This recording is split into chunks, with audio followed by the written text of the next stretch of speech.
सबको प्रभु यीशु मसीह नासरी के नाम में मेरा नमस्कार। मंच पर मौजूद सब गुरुजनों को मेरा सादर प्रणाम। खासतौर से गुरु जी, आपको मेरा प्रणाम। आप जो ये बड़ा काम कर रहे हैं, जो लोगों की समझ के बाहर है, परमेश्वर आपको बहुत आशीष, बड़ी तरक्की, अच्छी सेहत, तंदुरुस्ती दे, ताकि सालों साल आप ऐसा काम करते रहें।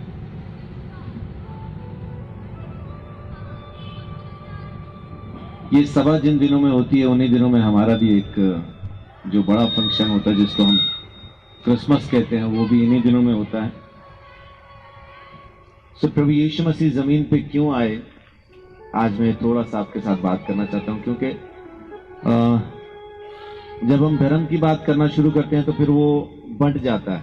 इंसान नहीं रहता, बल्कि वो हिंदू हो जाता है, मुसलमान हो जाता है, सिख हो जाता है, ईसाई हो जाता है। वो इंसान बना नहीं रहता। और इसी वजह से ये नफरतें, ये दूरियां, ये सब कुछ इसी वजह से, क्योंकि इंसान नहीं रह गया, हिंदू, मुसलमान, सिख, ईसाई बन गया। अभी हम आ रहे थे तो रास्ते में ट्रैफिक पुलिस लोगों को रोक रोक के चालान कर रही थी। अगर कोई चालान होता है तो उसका जुर्माना जरूरी है। बिना जुर्माना भरे आप अपने उस वाहन को आराम से चला नहीं सकते जिसका चालान हुआ। बिल्कुल ऐसा ही हमने भी परमेश्वर के खिलाफ कानून तोड़े हैं, रोज तोड़ते हैं। हमारे खिलाफ भी चालान परमेश्वर के सामने मौजूद है। बिना दाम चुकाए आप वहां से आजाद नहीं हो पाए। कभी कभी हमें लगता है कि हमने कोई गुनाह नहीं किया, हमने कोई पाप नहीं किया, हमारा मन तो बहुत अच्छा है। एक रोज मैं भी ऐसा खड़ा था, पुलिस वाले कागज चेक कर रहे थे, तो एक भाई आया जल्दी से कि मुझे थोड़ा जल्दी है, मेरे पास तमाम कागजात मौजूद हैं, मुझे जाने दें, मेरे पास सब कुछ है। एएसआई साहब बड़े आराम से उसकी तरफ मुड़े और मुड़ के उसको कहते हैं कि तू बाइक पे है ना? वो बोलता हाँ जी मैं बाइक पे हूं। तो एएसआई साहब ने बोला मैं तेरा 72 चीजों के लिए चालान कर सकता हूं, जिसमें से एक चीज यह है कि तू स्लीपर पहन के बाइक नहीं चला सकता। मुझे भी पहली बार पता चला, शायद उसको भी पहली बार पता चला होगा। तो वो खामोश हो गया, चुपचाप खड़ा हो गया, क्योंकि उसको पता चल गया कि मेरा चालान हो सकता है। कभी कभी हम भी इसी वहम में जी रहे होते हैं कि मैंने कोई गुनाह नहीं किया, मेरा मन साफ है, मैं परमेश्वर के सामने सही हूं, लेकिन हमें पता ही नहीं कि स्लीपर पहन के चलाने से चालान कट जाता है। जाने में अनजाने में सुबह से शाम तक हम हर रोज कुछ ना कुछ ऐसा कर रहे हैं जो उसके सामने दंडनीय है, जो पाप है। और बाइबल हमें बताती है कि हर एक पाप का जो दंड है वो मौत है। मौत का मतलब मर जाना नहीं है, मौत का मतलब है अलग होना। अक्सर झगड़ा हो जाता है तो कहते हैं तू मेरे लिए मर गया, मैं तेरे लिए मर गया। मरता वहां कोई नहीं, ये अलग हो जाते हैं। अलग होना ही मौत है। तो पाप का दंड मृत्यु है, मतलब कि वो परमेश्वर से हमेशा के लिए अलग हो जाएगा। उसका दाम चुकाने के लिए प्रभु यीशु मसीह जमीन पे आया। वो जो चालान हमारे खिलाफ कटे हुए हैं, जमीन पे रह के अगर हम अपने कर्मों से उसको निपटाना चाहें, तो श्रीमद् भगवत गीता में श्री कृष्ण कहते हैं परमेश्वर भले या बुरे काम स्वीकार ही नहीं करता। तो वो दाम खुद परमेश्वर का खून है, ये ऋग्वेद हमें बताता है। दैत्यारण्य का उपनिषद का 3रा श्लोक कहता है कि खून बहाए बगैर पापों से छुटकारा नहीं मिलेगा, लेकिन वो खून खुद परमेश्वर का होना चाहिए। और जब तक वो दाम चुकाया ना जाए, जब तक वो कीमत अदा ना की जाए, तब तक कोई अपने गुनाह से आजाद नहीं हो सकता। और इसी काम के लिए प्रभु यीशु मसीह जमीन पे आए, और उन्होंने आके सारी मानव जाति के लिए, यहां थोड़ा सा मैं स्पष्ट करना चाहूंगा किसी धर्म के लिए नहीं, किसी एक धर्म के लिए नहीं, एक क्या किसी भी धर्म के लिए यीशु मसीह ने अपना खून नहीं बहाया। उसने इंसान के लिए अपना खून बहाया।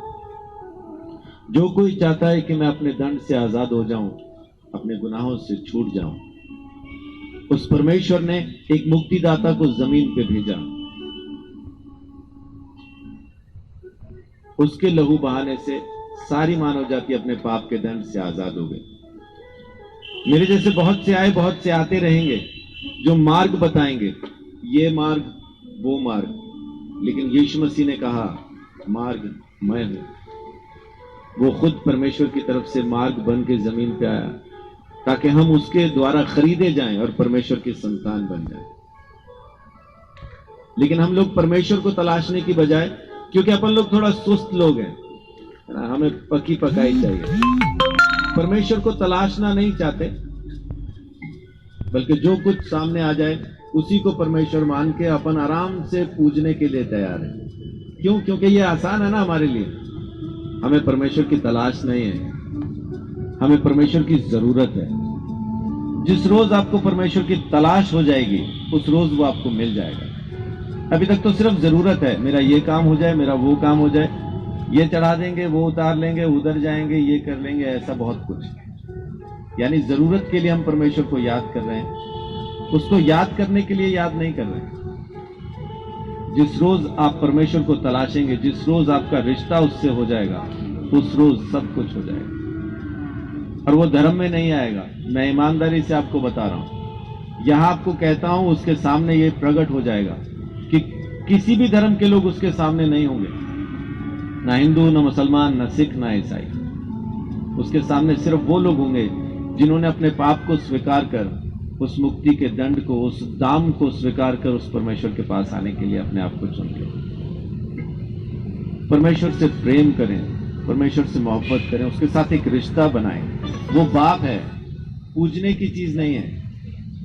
उसकी सुन के, उसकी मानने के लिए हमें उसके पास आना है। परमेश्वर को हम सब मानते हैं, अब परमेश्वर की कौन कौन मानता है, वो उसकी संतान। परमेश्वर को मानना और परमेश्वर की मानना, इन दोनों में जमीन आसमान का फर्क। जिस रोज आप परमेश्वर की मानने लगेंगे, उस रोज सब सही हो जाएगा। फिर आप धर्मों से और सब चीजों से निकल आएंगे, फिर आपको कोई परेशानी नहीं रहेगी। फिर आप ये कह नहीं पाएंगे कि मैं हिंदू हूं या मुसलमान हूं या सिख हूं या ईसाई। मुझे अक्सर लोग पूछते हैं कि आप लोग, मुझसे पूछा जाता है कि आप ईसाई हैं, तो मेरा जवाब होता है बनने की कोशिश कर रहा हूं भाई। अभी तो ढंग से इंसान भी नहीं बन पाया, बाकी बनना तो दूर की बात। जैसे जैसे आप उसको जानते जाएंगे, वैसा वैसा आप उसके जैसे होते जाएंगे। तो परमेश्वर का हम सब के लिए एक ही प्लान है, एक ही योजना है कि हम होते होते होते, बनते बनते बनते, बदलते बदलते बदलते उसके जैसे बन जाए।